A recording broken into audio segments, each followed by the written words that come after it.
उसकी रीज़न क्या है? उसकी रीज़न ये हो सकती है कि मे बी कुछ बच्चे ऐसे हैं जिनकी हेल्थ अच्छी नहीं है, जैसे हेल्थ की वजह से भी बच्चे स्कूल्स में नहीं जाते। तो यानी किसी को इम्यूनिटी का प्रॉब्लम है, कोई वैसे सिक हो रहा है, हर दूसरे दिन बच्चे बीमार हो रहे हैं, या ज़्यादा नहीं तो कुछ परसेंट 1-2% आपकी ऐसी रेशो हो सकती है जो बीमार होने की वजह से बच्चे स्कूल नहीं जाते। इसका मतलब अगर उनकी हेल्थ अच्छी नहीं होगी तो वो स्कूल नहीं जाएँगे, तो फिर जो हम एक्सपेक्ट कर रहे हैं कि एजुकेशन में इन्वेस्टमेंट से जो रिज़ल्ट हमें मिलने चाहिए, वो हमें नहीं मिलते। तो इस तरह से केसेस आप यूनिवर्सिटी लेवल के स्टूडेंट्स का भी ले सकते हैं। अगर आपकी हेल्थ अच्छी नहीं होगी, आप की लीव्स होंगी, तो आपका वो परफॉर्मेंस नहीं होगी जो बाकी बच्चों की हो सकती है। तो अगर आप क्लास अटेंड नहीं करते, तो कुछ ना कुछ तो आप वैसे ही आप लूज़ करते हैं। बाकी फिर ज़ाहिर बात है आपका लेक्चर का मिस होना, क्लास पार्टिसिपेशन और उसकी जो ग्रेडिंग वगैरह वो आप मिस कर देते हैं। तो greater health capital can improve your return to investment in education, तो दिस इज़ वेरी इंपॉर्टेंट।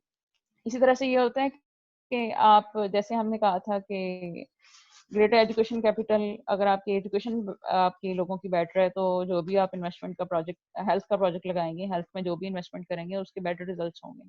इसको आप इस तरह से भी ले सकते हैं। फॉर एग्जांपल, अगर बच्चों को हम फॉर एग्जांपल स्कूल में सिखा देते हैं कि अच्छा उन्होंने हाथ धोने, और वो फिर फिर ये होता है कि उनकी हेल्थ इंप्रूव हो सकती है। If you start putting in the mind, जैसे ये बच्चों ने पिछले जो क्लास थी उसमें ये यासीन ने और कुछ ग्रुप ने स्कूल में जाकर प्रोजेक्ट किया था बच्चों को हेल्दी डाइट के बारे में बताने का, कि अच्छा कि आपने खाना क्या है और किस तरह का खाना है, किसमें कितनी न्यूट्रिशंस होती हैं। तो उसमें ये हुआ था कि अगर आप बच्चों को उस लेवल पे कहते हैं, एजुकेट करते हैं, तो उनकी हेल्थ बेटर होने के चांसेस हो सकते हैं।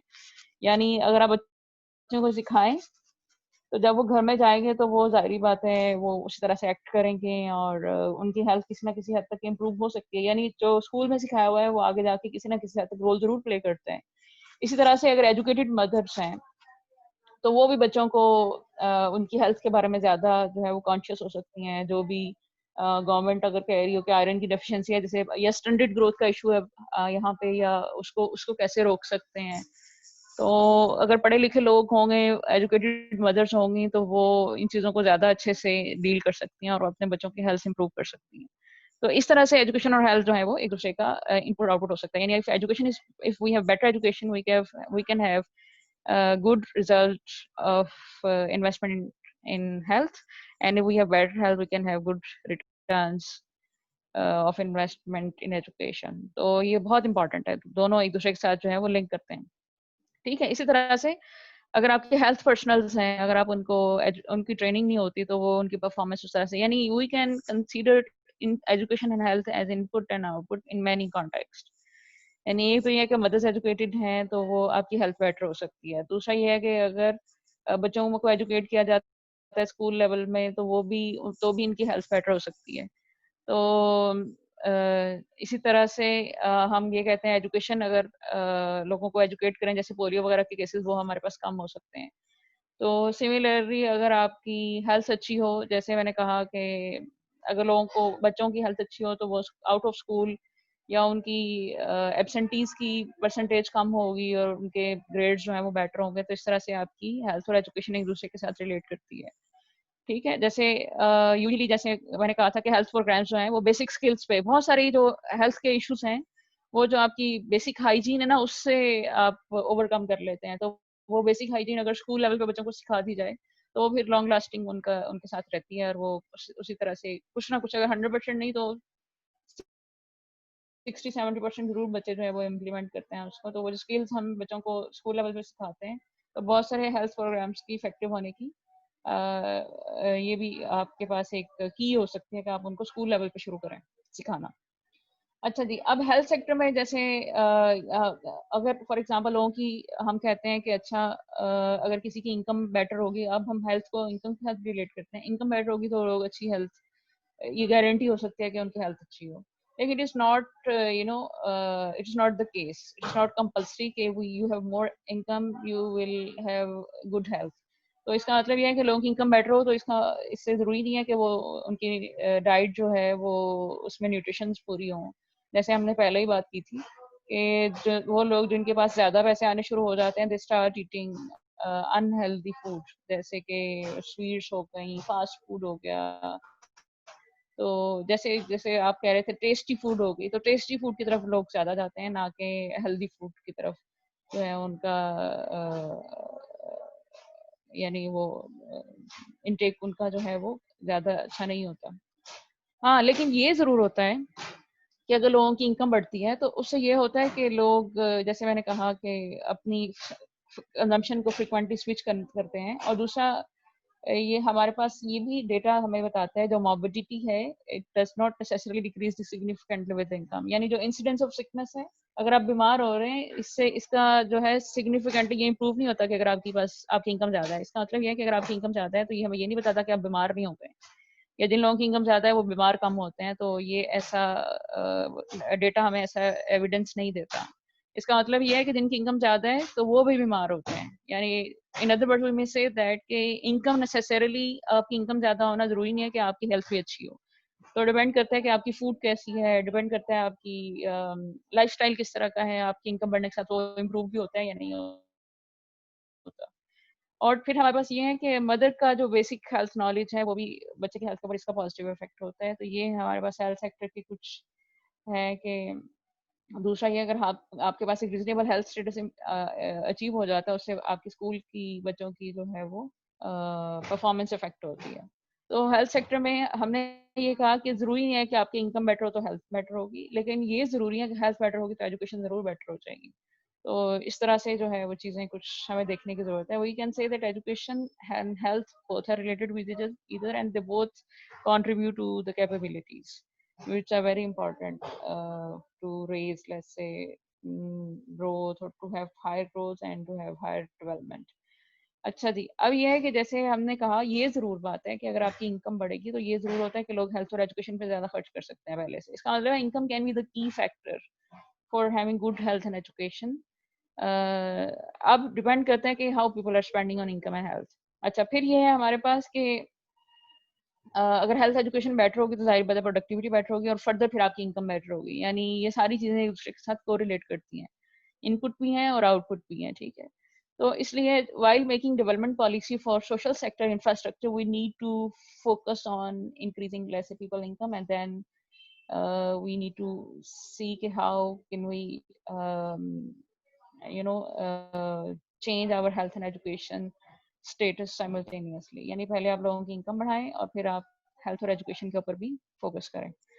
तो इसका मतलब ये है, अभी जो हमने लर्न किया है वो ये है कि इनकम इज अ की इंडिकेटर, कि आपकी इनकम बेटर होगी तो ये तो यानी फर्म है या कंफर्म्ड है कि you will spend more on health and education.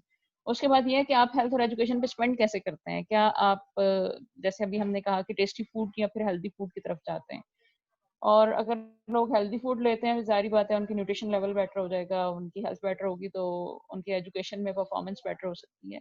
और फिर उसके बाद ये, अगर एजुकेटेड मदर्स हों फिर और भी चेरी और द केक होगा कि आपके पास और भी इसके फिर रिटर्न टू इन्वेस्टमेंट जो है और बेटर हो जाते हैं। तो एजुकेशन पॉलिसी बनाते वक्त तीन चीज़ें बहुत इंपॉर्टेंट हैं। आप सबसे पहले लोगों की इनकम, फिर हेल्थ और एजुकेशन साइमल्टेनियसली इसको बढ़ाने पे फोकस कर सकते हैं। और जो हमें न्यू ग्रोथ थ्योरीज सजेस्ट करती हैं वो भी यही करती हैं। जैसे हमने सॉलो ग्रोथ मॉडल्स पढ़े थे, उसमें भी ये है कि अगर आप चाह रहे हैं कि आपकी सस्टेनेबल ग्रोथ हो तो फिर आप यूनिवर्सिटीज में इन्वेस्ट करें, यानी आपकी universities in human capital formation पे आप लोग जो है फोकस करें। अच्छा जी, ये अब हमारे पास इंटरनेशनल कंपैरिजन है सोशल सेक्टर्स के ओवरऑल जो ये पुराना जो डेटा है उसमें हमारे पास जीएनपी पर कैपिटा है, जीडीपी पर कैपिटा, एचडीआई का रैंक है, पाकिस्तान का 144 रैंक है। यानी हम अपने जैसे सारी कंट्रीज से काफी पीछे हैं, नाइजीरिया को छोड़ के, ठीक है। तो और दूसरा ये है कि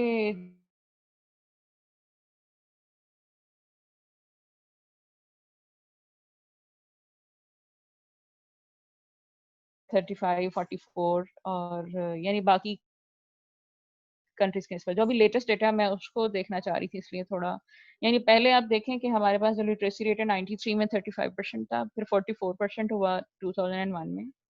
अब अगर हम देखें तो हमारे पास जो आपके पास एनरोलमेंट है, यानी अगर आप देखें तो इसमें चलें लिटरेसी रेट से शुरू कर लेते हैं। हमारे पास जो 15 ईयर्स एंड ओल्डर हैं उसमें पाकिस्तान का जो लिटरेसी रेट है वो 57% है और ईरान का देखें 84% है। तो ईरान हमारे से काफ़ी ज़्यादा आ गया है। श्रीलंका का 91% है, मालदीव का 98% है, 69% है। अफगानिस्तान से हम आगे हैं, बाकी सारी कंट्रीज से हम जो अपने जैसी कंट्रीज हैं, जो countries like us which are growing like us, उनसे हम काफ़ी पीछे हैं। ठीक है, फिर उसके बाद ये है कि जो हमारे पास यूथ है, percentage of 15 to 24 years old, वो हमारे पास उसकी आगे इन्होंने सेगमेंटेशन की हुई है। तो यहाँ पे पाकिस्तान में मेल और फीमेल के बारे में 65% फीमेल है और मेल जो है वो ज़्यादा हमारे पास जो एजुकेटेड है। अच्छा, फिर ये है कि कितने लोग हैं जिनके पास प्राइमरी एजुकेशन है, जिनके पास सेकेंडरी एजुकेशन है जो कि 25 साल से ज़्यादा है, यानी वो लोग जिन्होंने FFSC तक पढ़ा हुआ है। तो हमारे पास जो है वो पाकिस्तान में 37% लोग हैं। प्री प्राइमरी 72% है, प्राइमरी 98% है, सेकेंडरी 46% है, टर्शरी जो यानी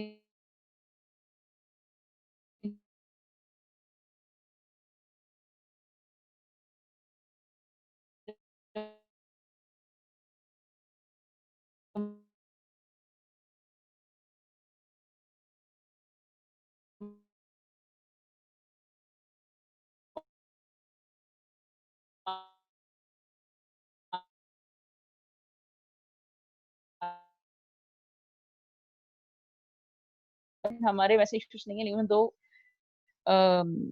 हम हमारी जो स्पेंडिंग है एजुकेशन की, एक तो वो भी कम है, और दूसरा जो है हमारे रिजल्ट्स जो है वो कुछ खास अप्रिशिएटिंग रिजल्ट्स नहीं है, लेकिन ओवरऑल हमने इम्प्रूव किया है पहले से यानी जो 2000 और उससे पहले 90s से हमने अब इम्प्रूव किया है। अच्छा, अगर हम हेल्थ सेक्टर पाकिस्तान का लें तो उसमें हमारी लाइफ एक्सपेक्टेंसी पाकिस्तान की बढ़ गई है। लाइफ एक्सपेक्टेंसी हमारी जैसे 67 और अराउंड इतनी हो गई है। पहले पाकिस्तान में लाइफ एक्सपेक्टेंसी 44 ईयर्स थी, 62 हुई, अब 67 के करीब है। तो लाइफ एक्सपेक्टेंसी पाकिस्तान में बढ़ गई है। लाइफ एक्सपेक्टेंसी आपको पता है कि ये हमारे पास ये इन्फेंट मोर्टेलिटी रेट भी हमारे पास पहले से कम हो गया है, 149 से 82 हो गया है। तो ये आपको बता रहा है कि आपके हेल्थ सेक्टर जो है वो इम्प्रूव हुआ है। अच्छा, हम दो चीजें अब नोट कर सकते हैं। एक तो यह है कि क्या पाकिस्तान ने अपनी पिछले सालों के कंपैरिजन में कितना इम्प्रूव किया है। दूसरा ये होता है कंपैरिजन का तरीका कि आप देखें कि पाकिस्तान जो है हमारी जैसी कंट्रीज के बीच में कहाँ स्टैंड करता है। तो अगर हम अपना प्रीवियस ईयर्स के साथ कंपैरिजन करें तो हमने इम्प्रूव किया है, लेकिन अगर आप अपनी जैसी कंट्रीज के साथ कंपैरिजन करें तो वी आर फार बिहाइंड। तो और इसके अलावा भी अगर आप देखें, जो हमने सस्टेनेबल डेवलपमेंट गोल्स हैं यूनाइटेड नेशंस ने जो रखे हुए हैं, अगर हमने उनको मीट करना है तो उनसे हम काफ़ी पीछे हैं, लेकिन हम we are striving to achieve those goals. तो कि उसमें यह है कि आप 100% एनरोलमेंट है, इस तरह से हेल्थ के जो डिफरेंट गोल्स हैं उनको पाकिस्तान जो है वो पूरा करने की कोशिश कर रहे हैं। अच्छा, पाकिस्तान में जो कॉमन डिजीजेस हैं वो कौन सी हैं? ज्यादातर जो डिजीजेस पाकिस्तान में आती हैं, जैसे मैंने पहले भी आप लोगों को भी बताया है कि हमारे पास कंटामिनेटेड वाटर की वजह से आती हैं ज्यादा डिजीजेस। तो जैसे कहा कि पहले हमारे पास 40 टू 60% पॉपुलेशन जो है पाकिस्तान में, they had no access to clean drinking water and sanitation. तो इसका मतलब है हाइजीन के इश्यूज हो गए पहले ही। और इसमें अगर हम देखें तो जो वाइड स्प्रेड डिजीज हैं, टाइफाइड है, कोलरा है, इंटेस्टिनल इन्फेक्शंस हैं, यानी वो सारी डिजीज हैं जो वाटर रिलेटेड है, वाटर बॉर्न डिजीजेस सारी पाकिस्तान की मेजॉरिटी पॉपुलेशन जो है जो फेस करती है, या वो जो सिकनेस जो होती है, ज्यादा हॉस्पिटल में केसेस हमारे रजिस्टर होते हैं वो वाटर बॉर्न डिजीजेस के होते हैं। ठीक है, तो इसका मतलब है अगर हम वाटर सैनिटेशन को इम्प्रूव करें तो हम लोगों की हेल्थ इम्प्रूव कर सकते हैं। तो ये पॉलिसी पर्सपेक्टिव हो सकता है कि अच्छा आप क्या पॉलिसी बनाएं कि लोगों की हेल्थ इंप्रूव हो। तो इसका मतलब है कि हमें वाटर सैनिटेशन की अवेलेबिलिटी को इम्प्रूव करना होगा। अच्छा, अगर हम हेल्थ सेक्टर देखें आगे के हमारे पास किस तरह से हमारे हेल्थ सेक्टर के क्या इश्यूज हैं, तो जो हेल्थ केयर है पाकिस्तान में वो, यानी हमने जो बोरो किया है या जैसे चल रहा है वो जैसे कॉलोनाइजेशन के वक्त था उसी को जो है वो हम आगे कर रहे हैं। लेकिन कॉलोनाइजेशन से पहले हमारा प्रिवेंटिव पे ज़्यादा था, यानी जब हम शुरू में लोग जो हैं वो जैसे तिब हो गए या हकीम हो गए या देसी जो मेडिसिन होती हैं उसको लोग यूटिलाइज किया करते थे। तो अब ये है कि लेकिन जब कॉलोनाइजेशन हुआ तो क्योंकि पीपल रूल्ड ओवर अस, और उनकी जो रिक्वायरमेंट थी उसके हिसाब से हमारा फिर एजुकेशन सिस्टम, हमारा हेल्थ सिस्टम जो है वो डेवलप हुआ। ठीक है, इसमें ये है कि हमारे पास यानी फिर हमने नेचुरल और प्रिवेंटिव मेडिसिन की बजाय हमने कुरेटिव मेडिसिन की तरफ आना शुरू हो गए। यानी हेल्थ सिस्टम में दो चीजें होती हैं, एक ये होता है कि आप प्रिवेंशन दें कि यानी आप जैसे कहते हैं लोग कि अच्छा ठंडा और गर्म देख के खाएं, यानी आप पहले ही केयर करें कि आपको कोई बीमारी ना हो। पहले ऐसे होता था, यानी कुरेटिव मेडिसिन से पहले। फिर हमारे पास कुरेटिव का आया, और कुरेटिव में ये है कि आप मेडिसिन जो आपके पास एलोपैथिक वगैरह है उसे यूज करते हैं, और साथ में सर्जरी वगैरह एक्सट्रीम केसेस में आप लोग करते हैं। तो यानी सब कॉन्टिनेंट में पहले जो है वो हमारे पास तिब और जो आपके पास जो देसी जो मेडिसिन हैं उनका ज्यादा इफेक्टिव रोल था, लेकिन बाद में आके लोगों ने क्रिएटिव और सर्जरी की तरफ लोगों का ज्यादा चला गया। यानी आपका जो हेल्थ सिस्टम है वो उस डायरेक्शन में डेवलप हो गया। अगर हम देखें हमारी जो हेल्थ सिस्टम है उसमें बाइसिस में देखें तो सबसे पहले तो टाइप ऑफ ट्रीटमेंट में बाइसिस हैं कि कुरेटिव भी है और प्रिवेंटिव भी है। लेकिन अगर आप देखें तो पाकिस्तान में ज्यादातर फोकस जो है वो कुरेटिव मेडिसिन पे है। कुरेटिव ये होता है कि आप एलोपैथिक मेडिसिन इस्तेमाल हो रही होती हैं, और दूसरा ये है कि सीवियर केसेस में सर्जरीज वगैरह और इस तरह से लोग प्रेफर करते हैं। और जो प्रिवेंटिव है जैसे हर्बल हो गया, और ये जो है यानी इसमें बाइसेस हैं। कुरेटिव में अगर आप देखें आपकी गवर्नमेंट का जो सारा फोकस है हॉस्पिटल्स का, और जो भी आप एक्सपेंडिचर देखें तो वो कुरेटिव के ज्यादा है। आपने कभी नहीं देखा होगा कि भाई पाकिस्तान में हॉस्पिटल है और वो टोटली डील करते हैं प्रिवेंटिव या हर्बल मेडिसिन में। यानी कभी कोई कोई हॉस्पिटल आपको ऐसा नहीं नजर आएगा। जबकि आप चाइना में जाएं तो when you enter in the hospital there are two sides, एक चाइनीज लोकल इंडिजिनस मेडिसिन है और दूसरी जो कुरेटिव वाली मेडिसिन है। दोनों में से आप ऑप्ट कर सकते हैं कि आप when you enter in the hospital तो आपको दो साइट्स नजर आएंगी हॉस्पिटल्स में। तो चाइना में बहुत ज्यादा ट्रेंड है, जर्मनी में बहुत ज्यादा ट्रेंड है कि आप लोकल मेडिसिन इस्तेमाल करते हैं, जड़ी बूटियों से जो बनती हैं उनके एक्सट्रैक्ट से वो लोग इस्तेमाल करते हैं। तो इन्हें हम प्रिवेंटिव मेडिसिन बोलते हैं, या उन्हें हर्बल हम बोलते हैं। प्रिवेंटिव होता है कि आप देखते हैं कि आपने क्या नहीं खाना, क्या खाना है ठंडा गर्म वगैरह, ताकि आप बीमार ना हो। तो पाकिस्तान में बाइसनेस का मतलब ये है कि कुरेटिव पे ज्यादा फोकस है गवर्नमेंट का सारा। कभी आपने देखा हो कि गवर्नमेंट ने कोई मेडिकल कॉलेज ऐसा बनाया है जिसमें हर्बल मेडिसिन के बारे में हम पढ़ रहे हैं या उनके बारे में रिसर्च कर रहे हैं कि कौन सी चीजें कैंसर को क्योर कर सकती हैं, या कौन सी चीजें जो है वो कोरोना को क्योर कर लेंगी, या उसके ऊपर प्रॉपर मेडिसिन हमने बनाई हो बैठ के। तो या फिर आपने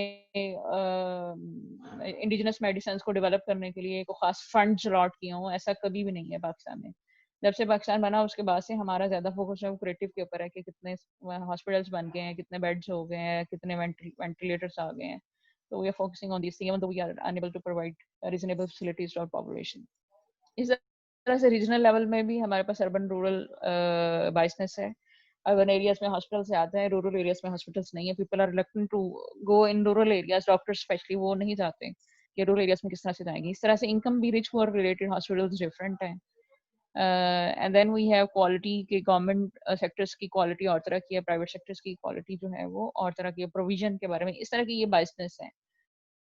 तो वेबर में समटाइम क्वेश्चंस आ जाते हैं आपको कि आप बताएं कि कितने तरह के बाइसनेस है और कैसे कैसे हैं। तो इनकम लेवल के हिसाब से भी है, क्वालिटी है, रीजनल है और टाइप ऑफ ट्रीटमेंट है।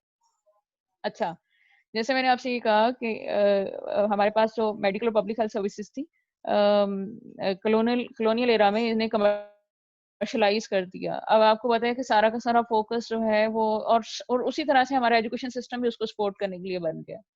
ये बच्चे जो है वो मरे जा रहे होते हैं कि उनका मेडिकल में एडमिशन हो जाए, कि बारी रिपीट करते हैं, फिर टेस्ट दे रहे होते हैं अकेडमीज के, फिर यूएचएस के टेस्ट देते हैं, फिर नहीं होता। तो बड़ा कोई ऐसे रेस लगी हुई है। यानी और हम यानी जो आप कहते हैं कि डिफरेंट फील्ड्स को कंसीडर करने के बजाय दो इंजीनियरिंग और मेडिसिन जो है इनके पीछे जो है हमारे लोग पड़े हुए हैं। और क्योंकि लोगों को लगता है कि अ, यानी अगर कोई डॉक्टर डॉक्टर लड़की है उसका रिश्ता अच्छा हो जाएगा, लड़का है तो उसका फ्यूचर अच्छा हो जाएगा। एंड और वैसे भी इसमें पैसे काफी अर्न कर सकते हैं लोग। तो एक बहुत ज्यादा प्रेस्टिजियस समझा जाता है मेडिकल में आना और उसको प्रैक्टिस करना।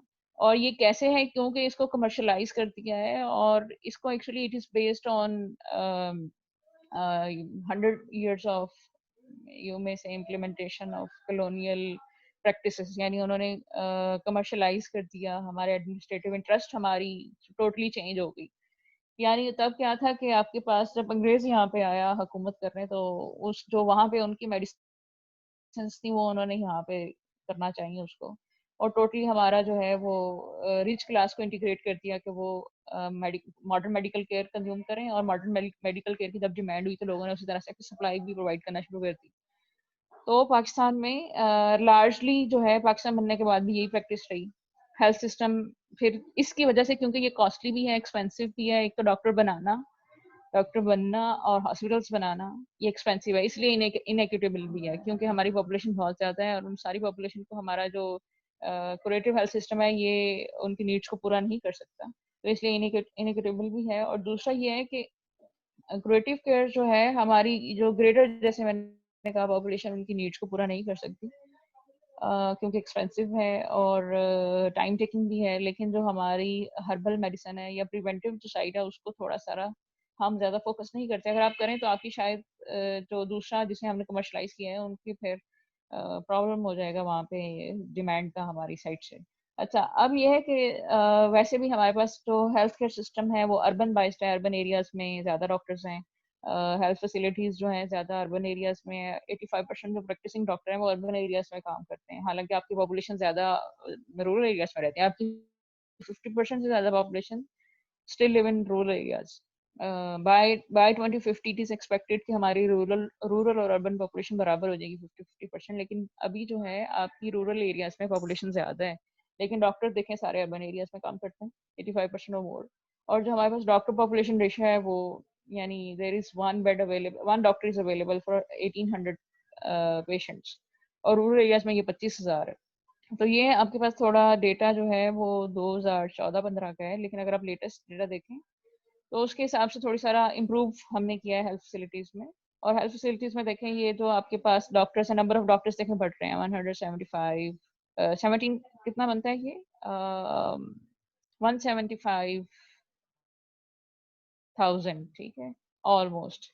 तो यानी डॉक्टर्स आपके बढ़ रहे हैं, फिर पॉपुलेशन पर डॉक्टर कम हो रही है, डेंटिस्ट बढ़ रहे हैं, ओवरऑल हेल्थ सिस्टम पाकिस्तान का इम्प्रूव हो रहा है, लेकिन फिर भी आपकी जो नीड्स हैं उनको पूरा नहीं कर पा रहा। अब इसकी बायसनेस के रीजंस क्या हैं? रीजंस ये हैं कि जो हमने कहा कि अच्छा अर्बन बाइस्ड है, फिर हमने कहा रिच बाइस्ड है, इसकी बायसनेस की रीजन सारी बात है ये कमर्शियल है। आपके पास जो हेल्थ सिस्टम पाकिस्तान का, it is more than commercial. Commercial का मतलब होता है जहाँ पे लोगों को ज्यादा फायदा होगा, लोग वहीं सेट करेंगे। तो जो आपके ज्यादा जो रिच क्लास है या डोमिनेंट क्लास है वो शहरों में रहती है, दे लिव इन सिटीज, और they require best health facilities, तो उनकी हेल्थ फैसिलिटीज को पूरा करने के लिए लोग जो है वो हॉस्पिटल ज्यादा शहरों में बनाते हैं, ठीक है। और दूसरा ये है कि जो रूरल एरियाज में, उन रूरल एरियाज में जैसे शॉपिंग मॉल्स नहीं होते, पार्क्स नहीं होते, तो डॉक्टर्स वगैरह वहाँ बैठ के अपने बच्चों को फैमिली समेत वहाँ जाना पसंद नहीं करते, फैसिलिटीज नहीं होती, इंसेंटिव्स नहीं होते, ठीक है। इसी तरह से हमारे पास जो हेल्थ सिस्टम है वो ना सिर्फ अर्बन बाइस्ड है बल्कि रिच बाइस्ड भी है, ठीक है। तो जहाँ पे अमीर लोग होंगे वो वहाँ पे हॉस्पिटल्स बनाएंगे, ना कि गरीबों के लिए बनाएंगे, ठीक है।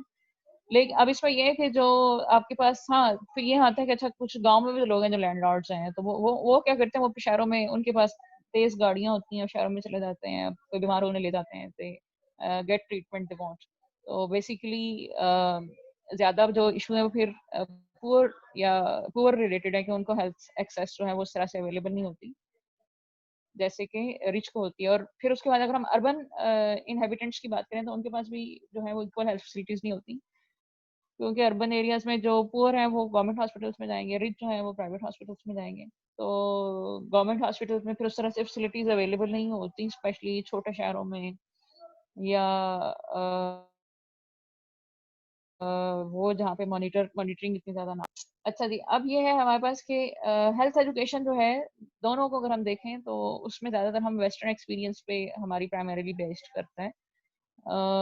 लेकिन असल में ये है कि अगर आप देखें तो हालांकि होना ये चाहिए कि हमें हमारी जो भी किसी भी चीज का कोई प्रॉब्लम का सोल्यूशन है तो पहले प्रॉब्लम का हमें आइडेंटिफाई करना चाहिए। अब प्रॉब्लम ये है कि हमारे पास हमने ये देखना है कि हमारी डिजीज किस तरह की है, हमें क्या चाहिए, हॉस्पिटल्स कैसे चाहिए, तो क्या हमें क्यूरेटिव हेल्थ वाले चाहिए या प्रिवेंटिव हेल्थ के चाहिए। अगर पाकिस्तान में हम देखें वाटर बॉर्न डिजीजेस ज्यादा हैं, तो अगर हम प्रिवेंशन कर दें, लोगों को बताएं कि उन्होंने केयर कैसे करनी है, तो आपकी आधे से ज्यादा डिजीज तो वैसे ही कंट्रोल हो जाएगी। इसका मतलब है कि ज्यादातर जो पाकिस्तान में हॉस्पिटल्स बने हैं, ये जो भी डिजीजेस हैं, जैसे वेस्ट रिलेटेड डिजीजेस हैं, ठीक है, जो वेस्टर्न कंट्रीज में लोगों को होती हैं, जैसे कार्डियोवास्कुलर हो गई, वहाँ पे ये कॉमन है और उससे रिलेटेड हमने हॉस्पिटल्स बना दिए हैं यहाँ पे।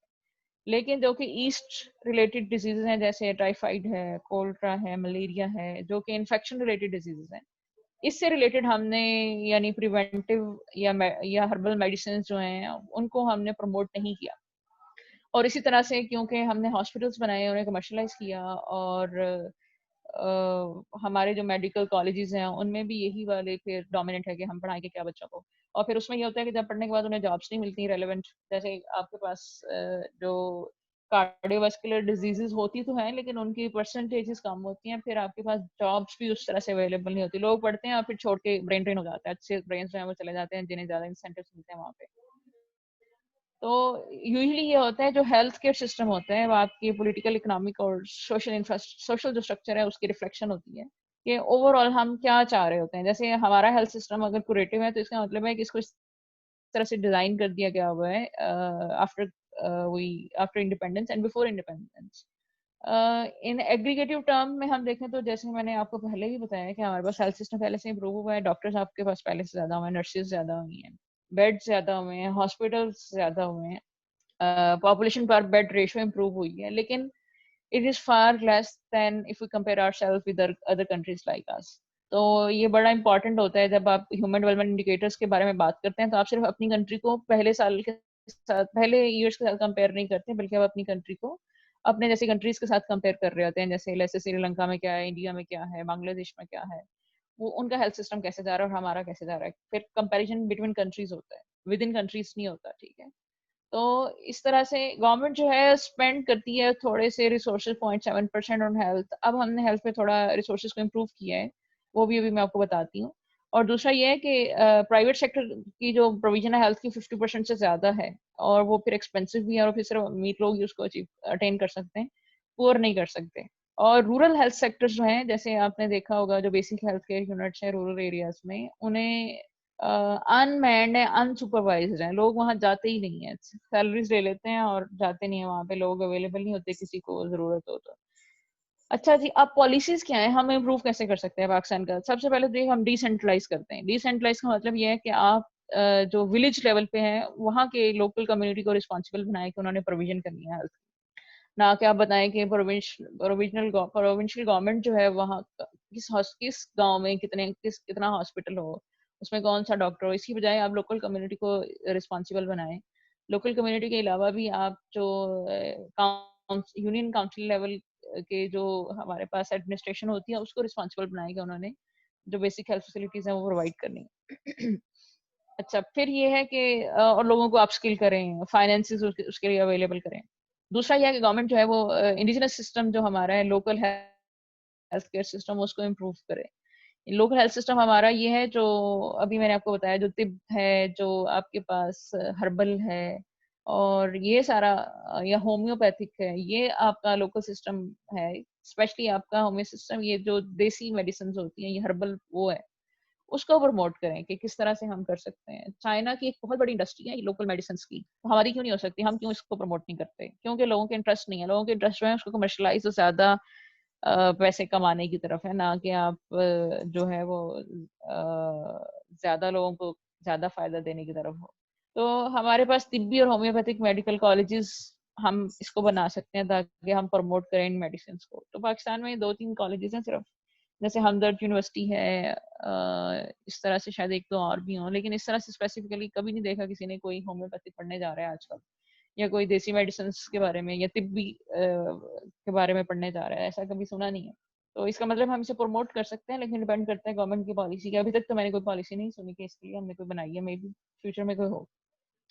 अच्छा, ये हेल्थ सिस्टम को लेके ये पाकिस्तान की कुछ ये हमने डेटा पहले भी देखा हुआ है। लाइफ एक्सपेक्टेंसी पे है, इन्फेंट मोर्टेलिटी रेट पे है, तो कुछ चीज़ों में हम बेटर हैं, लेकिन ज़्यादातर चीज़ों में हम बाकी कंट्रीज से वर्स हैं। तो हमें इन चीज़ों को बढ़ाने की ज़रूरत है। तो ये हमारे पास आ रहा है कि आगे अगर हम एजुकेशन सेक्टर का देखें, तो हम एजुकेशन पे खर्च जो है वो 2.14% जीडीपी का करते हैं। बाकी कंट्रीज हमारे से बहुत ज्यादा करती हैं और उनकी जीडीपी भी हमारे से बहुत ज्यादा है। इसका मतलब है अगर आप नेट वैल्यू देखें जब स्पेंड करते हैं, it is much more than us, तो इसलिए उनके रिजल्ट्स भी जो है वो बेटर है। अब ये है कि जो लिटरेसी रेट है उसका अगर हम देखें तो पाकिस्तान का लिटरेसी रेट ये हमारे पास पुराना रेट है, लेकिन अभी कोई 60% के करीब पाकिस्तान का लिटरेसी रेट हो गया है। ठीक है, लेकिन फिर भी हम अपने जैसे बहुत सारी कंट्री से काफी पीछे हैं। चाइना का देखें 90% के करीब है, श्रीलंका का सबसे अच्छा लिटरेसी रेट है। जैसे हमने कहा कि एजुकेशन और हेल्थ एक दूसरे को कंट्रीब्यूट करते हैं। अगर हम हमारा लिटरेसी रेट बेटर नहीं होगा तो हमारा हेल्थ में कभी भी इन्वेस्टमेंट के रिटर्न्स बेटर नहीं हो सकते। So it is very important to have greater education level. It is very important to have greater literacy rate. तो लेकिन ओवर टाइम पाकिस्तान का इम्प्रूव हुआ है लिटरेसी रेट, लेकिन सेटिस्फैक्ट्री नहीं है। ठीक है, ट्रेंड्स हमारे पास इसमें भी डिस्पैरिटीज है। पाकिस्तान में रीजनल लेवल की डिस्पैरिटीज हैं, फिर प्रोविंशियल लेवल की डिस्पैरिटीज हैं, जेंडर लेवल की डिस्पैरिटीज हैं। तो रीजनल लेवल में ये है कि आपके पास जो है वो अर्बन और रूरल आ जाता है। प्रोविंशियल में डिफरेंट प्रोविंसेस में डिफरेंट लेवल एजुकेशन का भी हम उसके बारे में बात भी करेंगे। फिर मेल और फीमेल लिटरेसी रेट जो है वो डिफरेंट है हमारे पास। अच्छा, अब ये है कि अगर हम देखें फीमेल लिटरेसी रेट जो है वो रूरल एरियाज में काफ़ी कम है। और अगर हम प्रोविंस वाइज देखें तो पंजाब में सबसे ज़्यादा फीमेल लिटरेसी रेट है, बलूचिस्तान में सबसे कम है। लेकिन अगर आप मेल लिटरेसी रेट देखें तो केपी सबसे आगे है बाकी प्रोविंसेस के निस्बत। फिर दूसरे नंबर पे बलूचिस्तान है, तीसरे नंबर पे सिंध है, पंजाब सबसे पीछे है मेल लिटरेसी रेट में। तो फीमेल लिटरेसी रेट में पंजाब सबसे आगे। तो ये हमारे पास स्टेटस है, यानी डिस्पैरिटीज हैं हमारे पास एजुकेशन सेक्टर में प्रोविंशियल लेवल पे। ठीक है, और हमारे पास जो एनरोलमेंट में ट्रेंड्स हैं, एनरोलमेंट पाकिस्तान में बेटर हो रही है। ड्रॉप आउट्स जो हैं वो भी इसके डिफरेंट रेट्स हैं। इसको अगर हम देखें, मैं आपको इसको दिखाना चाह रही हूँ कि हमारे पास जो करंट स्टेटस है, पाकिस्तान की करंट जो इकोनॉमिक सर्वे है 1819 से, तो अगर हम इसको देखें तो हमारे पास यानी जो ये वाला जैसे मैंने कहा कि जो लिटरेसी रेट है ये हम पहले भी बात कर चुके हैं कि 84% है ईरान में, जबकि पाकिस्तान में 57% है। ठीक है, और इसी तरह से जो एनरोलमेंट है वो भी देखें, पाकिस्तान में 65% फीमेल है और जो मेल लिटरेसी रेट है वो 79% है। यानी बाकी तो लोग एनरोल ही नहीं होते। यानी लड़कियों में से जो हमारे पास 35% गर्ल्स हैं वो एनरोल ही नहीं होती स्कूल्स में। तो जो होती हैं वो फिर हमने देखना होगा कि वो किस तरह से पढ़ते हैं। अच्छा, अब ये है कि और बाकी जो हमारे पास इसकी एनरोलमेंट जो है, अगर हम देखें पाकिस्तान में प्राइमरी लेवल पे एनरोलमेंट बढ़ी है। ठीक है, और हमारे पास मिडिल लेवल पे भी एनरोलमेंट बढ़ी है और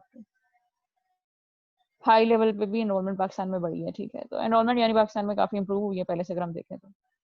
अच्छा, अब ये है कि ये हमारे पास लिटरेसी रेट का स्टैंडर्डाइज का ये ग्राफ हमने देख लिया पहले कि पाकिस्तान में सबसे ज़्यादा लिटरेसी रेट जो है वो लिटरेट जो प्रोविंस है वो पंजाब है ख़वातीन के लिहाज से, और केपी जो है वो मेल मेंबर्स के लिहाज से सबसे ज़्यादा लिटरेट प्रोविंस है।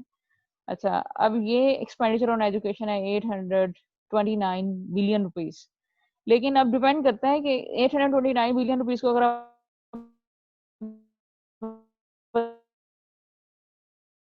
बताएं कि तो कोई चीज बताता नहीं है, ये जरूर बताता है कि पहले से हमने कितना किया है। लेकिन अगर आप कंपेयर करें कि हम बाकी सेक्टर्स में कितना कर रहे हैं, या वो कंपेयर करें बाकी कंट्रीज अपनी जीडीपी का कितना % खर्च कर रही हैं, फिर हम बता सकते हैं कि ये जो इंक्रीज है कि अच्छा इंक्रीज है या नहीं। तो it is very important to see कि how other people are spending in education.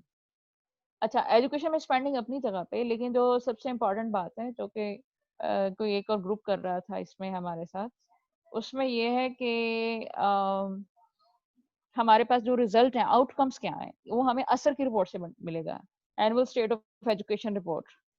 तो annual state of education report के मुताबिक हमारे पास 83% बच्चे ऐसे हैं पाकिस्तान में जो कि एनरोल हुए स्कूल्स में, जबकि 17% बच्चे आउट ऑफ स्कूल से। ठीक है, ये हमें annual state of education report बताती है। अच्छा, और उसमें हमारे पास जो 17% आउट ऑफ स्कूल है उसमें 7% मेल है और 10% जो है वो फीमेल है। Over over over time improve किया, गैप कम हुआ है हमारा। एक तो मेल फीमेल एनरोलमेंट में गैप कम हुआ है, दूसरा लोग एनरोलमेंट पहले से बढ़ी है हमारी, ठीक है। अच्छा, अब यह है कि पंजाब, सिंध, केपी और पख्तूनख्वा में रिकॉर्ड इंक्रीज हुआ है एनरोलमेंट में, ठीक है। 1% टू 18% इंक्रीज हुआ है हमारे पास एनरोलमेंट में। अच्छा, अब क्वालिटी ऑफ एजुकेशन की बात करें, अच्छा अगर हम एनरोल हो रहे हैं तो क्वालिटी क्या है, क्या इम्प्रूव हो रहे हैं कि नहीं हो रहे हैं। तो हमारे पास जो कॉम्पिटेंसीज होती हैं कि अच्छा आप कैसे पता लगाते हैं कि आपके पास क्वालिटी एजुकेशन ये है, कि हम एक देखते हैं कि आपके पास किसी भी लैंग्वेज में, जैसे उर्दू है, सिंधी है, पश्तो है, प्लस इंग्लिश, और दूसरा अरिथमेटिक, ये 3 लेवल होते हैं चेक करके आपकी लोकल लैंग्वेज में आपको पढ़ सकते हैं या नहीं, फिर आप इंग्लिश का पैराग्राफ पढ़ सकते हैं कि नहीं, फिर आप सिंपल मैथमेटिक्स के सम सॉल्व कर सकते हैं कि नहीं। इस लेवल पे असेस किया जाता है बच्चों को कितना आता है, क्वालिटी क्या है। अच्छा, तो इसमें ये होता है कि हमारे पास यानी जो 56% क्लास 5 के स्टूडेंट्स हैं वो एक स्टोरी पढ़ सकते थे, ठीक है, ये देखा हमने। 56% class 5 students were reported as being able to read a story, ठीक है। और जबकि हमारे पास 2016 में सिर्फ 52% पढ़ सकते थे, तो हमने थोड़ा इम्प्रूव कर लिया। इस तरह इंग्लिश जो है वो 52% बच्चे पढ़ सकते थे और अब पढ़ सकते हैं, पहले 46% पढ़ा करते थे। तो इसका मतलब है कि यानी ओवरऑल ये हमें बता रहा है कि अब हमारे पास जो बेसिक उनकी इंग्लिश स्टोरी या फिर जो अपनी बेसिक लैंग्वेज में स्टोरी और सम्स जो है वो इम्प्रूव हुए हैं लोगों ने, यानी पहले से इम्प्रूव किया है, असर ने हमें ये बताया है, ठीक है। लेकिन अगर इसमें अगर इम्प्रूव तो किया है, लेकिन अगर आप देखें कि जो 2 डिजिट सम है या 2 डिजिट डिवीजन है जो हमारे 5th क्लास के बच्चे हैं, क्लास 5 के, उसमें से सिर्फ 53% बच्चे कर सकते हैं, तो बाकी नहीं कर सकते। यानी आपके जो 47% जो स्टूडेंट्स हैं वो नहीं कर सकते। तो वो क्यों नहीं कर सकते? इतनी ज्यादा अगर रेशो है तो फिर आपका क्वालिटी ऑफ एजुकेशन क्या है जो हम प्रोवाइड करें। इम्प्रूव तो हमने पहले से किया है, लेकिन देखें 47% बच्चे ऐसे हैं जो कि 2 डिजिट डिवीजन नहीं कर सकते 5th क्लास के, तो इसका मतलब है कि अभी भी हमें बहुत ज्यादा इंप्रूवमेंट की जरूरत है, ठीक है। और दूसरा ये है कि यानी ओवरऑल तो आपने देखा कि चीजें इंप्रूव हो रही हैं। और दूसरा असर ने ये भी कहा है कि जो बच्चे प्राइवेट स्कूल्स में they are performing better as compare with the students who are studying in government schools. तो ये गैप जो है वो कुछ एरिया में तो गैप एलिमिनेट हो गया है गवर्नमेंट स्कूल में, गवर्नमेंट ने काफी काम किया है इम्प्रूव करने के लिए, लेकिन बहुत सारे एरियाज में gap still gap is there. Students studying in private school they are performing way better than government schools. इसी तरह से स्कूल फैसिलिटीज हैं, ये काफ़ी ज़्यादा इम्प्रूव की हैं। स्कूल्स के टीचर्स हमने बढ़ाए हैं, स्कूल में जो वाटर अवेलेबल किया है, फिर टॉयलेट की फैसिलिटीज़ हैं, तो ये सारी चीज़ें जो हैं वो इम्प्रूव हुई हैं पहले से। तो इम्प्रूव होने के साथ साथ रिजल्ट भी इम्प्रूव हुए हैं, लेकिन जो आप ये कहें कि स्टैंडर्डाइज्ड जो रिजल्ट्स हैं कि जो किसी भी और कंट्री के साथ कंपेयर करने चाहिए हमें, तो उसके लिए जो है वो उस तरह से हमने अभी रिजल्ट उन्हें अचीव नहीं किया कि हम कंपेरेबल रिजल्ट्स हमारे पास हों। अच्छा, अब जो एनरोलमेंट की ट्रेंड्स हैं उसमें मैंने कहा कि 17% अभी हमने कहा कि बच्चे ऐसे हैं जो एनरोल नहीं हो रहे, एनरोलमेंट हमारी पहले से बढ़ी है, ठीक है। स्कूल्स पहले से बड़े हैं हमारे पास, प्राइमरी स्कूल एनरोलमेंट जो है वो बढ़ गई है, कॉलेजेस, प्रोफेशनल कॉलेजेस बढ़ गए, यूनिवर्सिटीज में एनरोलमेंट हमारी पहले से बढ़ी है। लेकिन अब ये है कि यानी ओवरऑल आप देख रहे हैं कि चीज़ें, आपका हेल्थ सेक्टर भी इम्प्रूव कर रहा है और आपका एजुकेशन सेक्टर भी इम्प्रूव कर रहा है लेकिन एट द सेम टाइम जो हमारे आउटकम्स हैं वो इतने अप्रिशिएबल नहीं है कि हम बाकी कंट्रीज के, अपने जैसी कंट्रीज के साथ कंपेयर करें। एक रीज़न ये भी है क्योंकि हम कम खर्च करते हैं अपनी जीडीपी का हेल्थ और एजुकेशन पे। अगर हम ज़्यादा खर्च करेंगे तो उसके रिजल्ट्स बेटर हो सकते हैं, लेकिन डिपेंड करता है कि हम किस तरह से खर्च कर रहे हैं। तो दिस इज़ वेरी इंपॉर्टेंट। और अगर हमारे अभी देखें, हम कह रहे हैं एनरोलमेंट ज़्यादा हो, जब एनरोलमेंट ज़्यादा होगी तो जाहिर बात है कंजेशन ज़्यादा हो जाएगी, आपके ओवर क्राउडेड हो जाएंगे क्लासरूम्स। तो फिर डिपेंड करता है कि आप इंफ्रास्ट्रक्चर फैसिलिटीज़ बढ़ाएं। अगर प्राइवेट यूनिवर्सिटीज़ या स्कूल हैं तो उनको मॉनिटर करें वो कितने बच्चे एक क्लासरूम में बैठ रहे हैं, और एचईसी इनको बड़ी क्लोजली मॉनिटर कर रहा होता है। इवन आपकी यूनिवर्सिटी में ये चीज़ें देखी जाती हैं कि स्टूडेंट्स कितने हैं, पर टीचर कितने स्टूडेंट्स हैं, और एक क्लासरूम में कितने स्टूडेंट बैठेंगे, उनके पास कितने कंप्यूटर्स हैं, उनके पास कोर्ट यार्ड है कि नहीं है, वो स्पोर्ट्स ग्राउंड है कि नहीं है, बहुत सारी चीज़ों पे मॉनिटर किया जाता है। फिर आपकी यूनिवर्सिटी की रैंकिंग होती है तो इवन आपकी भी एचईसी के विजिट्स आते हैं और ये सारी चीज़ें मॉनिटर होती हैं कि क्या हो रहा है, किस तरह से हो रहा है, तो अलाउ करना चाहिए यूनिवर्सिटी को फर्दर ऑपरेशंस के लिए या नहीं। अच्छा, अब हेल्थ एजुकेशन के हमारे सॉरी एजुकेशन सेक्टर के हमारे पास जो इश्यूज हैं उसमें यह है कि it is low at all level of development. हमारे पास सबसे पहले डुअलिस्टिक स्ट्रक्चर है, डुअलिस्टिक इन द सेंस के medium of education is different, English and Urdu, फिर प्राइवेट और पब्लिक, फिर यानी आपके पास डिवाइड अलोंग क्लास है, रिच पुअर स्टूडेंट्स जो हैं वो डिफरेंट स्कूल्स में जाते हैं, फिर divide along medium of instructions हैं, फिर divide along rural urban areas हैं। तो division, there does exist division along, for male and female there are disparities। लोग जो हैं वो मेल पे ज्यादा खर्च करते हैं, उन्हें लगता है कि वो फ्यूचर में उनका बर्डन शेयर करेंगे, फीमेल पे लोग कम खर्च करते हैं। This is not true in all areas but in most areas in Pakistan. अच्छा जी, अब ये है कि 1970s में हमने इन इक्वालिटीज को कम करने की कोशिश की थी, लेकिन हमें रिजल्ट्स जो हैं वो 1980s में हमने उसको रिवर्स कर दिया, लेकिन हमें वो रिजल्ट नहीं मिले कि हम अभी भी पाकिस्तान का अभी भी जो पॉलिसी है उसमें ये है कि आप सिलेबस को तकरीबन सेम करने का कहा गया हुआ है कि वो देखेंगे कि सिलेबस में इनइक्वालिटीज को या डिस्पैरिटीज को कम कर सकें। तो ये भी हमारे एजेंडाज में है। प्राइवेट स्कूल जो हैं हमारे पास क्वालिटी दे रहे हैं, लेकिन ये it is marginally better than average public school. लेकिन अब ये है कि किस तरह से किया जाए, इसके रीजंस क्या हैं। एक तो ये कि रेगुलेशन और कंट्रोल नहीं है प्राइवेट सेक्टर के ऊपर। यानी देखने में तो ये है कि प्राइवेट सेक्टर के बच्चे जो हैं, अभी हमने जैसे असर की रिपोर्ट में देखा है कि they are performing better, but not for for all schools. हम उसको ये नहीं कह सकते कि एग्रीगेट लेवल में ये है कि सारे प्राइवेट स्कूल के बच्चे जो हैं वो सारे पब्लिक स्कूल से बेटर परफॉर्म कर रहे हैं, लेकिन कुछ स्कूल्स में जिनका उन्होंने डेटा दिया था उस हिसाब से है। अब यह है कि जैसे प्राइवेट सेक्टर की फीस होती है, उनके इश्यूज हैं, फिर उनकी स्टैंडर्डाइजेशन के इश्यूज हैं। हर दूसरी जगह पे गली में हर दूसरे घर में प्राइवेट स्कूल है, उनकी क्या स्टैंडर्डाइज्ड हमने क्या किया उसे, क्या अलाउड है, वो क्या पढ़ा सकते हैं क्या नहीं पढ़ा सकते। रेगुलेशन का बहुत इशू है। इनअप्रोप्रिएट करिकुलम, जैसे मैंने अभी आपको बताया कि करिकुलम जो पढ़ा रहे हैं उसकी मॉनिटरिंग नहीं होती। जितने स्कूल्स प्राउड हुए हैं हर जगह पे टीचर ट्रेनिंग का बहुत इशू है। क्वालिटी टेक्स्ट बुक्स का इशू है कि आप कौन सी बुक्स टेक्स्ट बुक्स। अच्छा, एक बात ये है कि प्राइवेट स्कूल में तो चलो ये मॉनिटरिंग होती है, तो गवर्नमेंट स्कूल में इवन क्वालिटी टेक्स्ट बुक्स भी हैं। फॉर एग्जांपल टीचर्स ट्रेनिंग भी करा रहे हैं, लेकिन फिर भी रिजल्ट उस तरह से नहीं मिल रहे जो कि एक प्राइवेट स्कूल जो कि कम खर्च करके अच्छे रिजल्ट ला रहे हैं। तो पब्लिक सेक्टर स्कूल्स को भी चीज़ों को देखने की ज़रूरत है। इम्प्रॉपर टीचिंग मेथड्स और टेक्निक्स हैं जो कर रहे हैं। मार्केट डिमांड और आउटपुट के बीच में बहुत ज़्यादा डिफरेंस है। यानी मैंने जैसे कहा था कि 4 लाख या इससे ज़्यादा ग्रेजुएट्स एनुअली आपके आते हैं मार्केट में, तो लेकिन जो आपका एम्प्लॉयमेंट रेट है उनको एब्सॉर्ब करने के लिए ये बहुत कम है। लेकिन जो मार्केट नीड्स हैं उनको भी यूजुअली फिल नहीं करते। जो हम आउटपुट दे रहे हैं यूनिवर्सिटीज, वो मार्केट की डिमांड नहीं है। तो वो नीड टू इंटरलिंक और वो need to make a link between industry and universities. तो यूनिवर्सिटीज को कौन से प्रोग्राम शुरू करने चाहिए जो कि इंडस्ट्री की डिमांड के मुताबिक हो। फिर ये है कि अकाउंटेबिलिटी कोई नहीं है। ओवर अर्बनाइजेशन हमारे पास मेजर सेक्टर्स हैं, मेजर इश्यूज हैं। फिर जो आपकी यूजुअली जो पब्लिक सेक्टर हायरिंग होती है वो ब्यूरोक्रेसी की बेस पे होती है, और जो कि ज़्यादातर लोग फिर एब्सेंट रहते हैं क्लास स्कूल्स में, इसलिए तो गवर्नमेंट स्कूल्स के रिजल्ट्स अच्छे नहीं आते कि टीचर्स जो हैं हमने हायर किए होते हैं वो अवेलेबल ही नहीं होते पढ़ाने के लिए।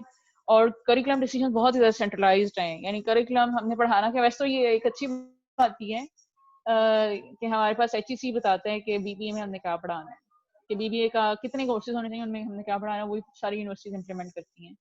इसी तरह से पंजाब गवर्नमेंट डिसाइड करती है कि पंजाब टैक्स बोर्ड डिसाइड करता है कि पंजाब में जो भी आपके पास प्राइमरी लेवल पे, सेकेंडरी या सेकेंडरी लेवल पे और प्राइमरी लेवल पे जो स्कूल्स हैं उन्होंने क्या पढ़ना है। तो वो सारी सेंट्रलाइज डिसीजन होते हैं। वैसे तो ये बेटर भी है, लेकिन इसको देखा जा सकता है कि अगर आप डिसेंट्रलाइज करें तो कैसे इम्प्रूव कर सकते हैं। फिर ये है कि और सेंट्रलाइज होने की वजह से मॉनिटरिंग और इवैल्यूएशन एक्टिविटीज कैरी आउट नहीं होती।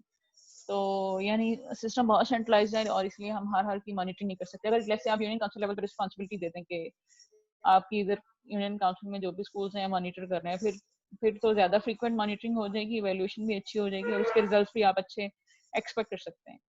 अच्छा, अब हमारे पास पॉलिसी ऑप्शन क्या हो सकती है। ये एक तो ये है कि जो ड्रॉप आउट्स हैं हमने देखा उसे हम कम करें किसी तरीके से। ड्रॉप आउट की मेजर रीजन पॉवर्टी होती है या हेल्थ इश्यूज होते हैं, तो आप लोगों को पैसे दें ताकि वो स्कूल आए, या फिर ये है कि लोगों की हेल्थ इंप्रूव करें। फिर ये है कि अगर डिस्पैरिटी जो है वो जेंडर और रीजनल बेसिस पे है, तो आप लोगों को इंकरेज करें कि वो बच्चियों को भी पढ़ाएं, बच्चों को भी पढ़ाएं। और फिर रीजनल में आपके पास जो है वो रूरल एरियाज में भी अच्छे स्कूल प्रोवाइड करें। बहुत सारे एरियाज ऐसे हैं जिनमें प्राइमरी लेवल तक स्कूल है और बच्चों को फिर शहरों में आना पड़ता है। इवन यूनिवर्सिटीज के लिए, चलो यूनिवर्सिटीज तो अपनी जगह, मैट्रिक तक पढ़ने के लिए भी बच्चों को जो है वो शहरों में स्कूलों में जाना पड़ता है। तो इतनी दूर ट्रैवल करके एक छोटा बच्चा स्कूल जाएगा तो उसका क्या होगा, यानी इतनी इनसिक्योरिटीज और रिस्क हैं स्कूल तक जाने में और वापस आने में। तो इस तरह से यानी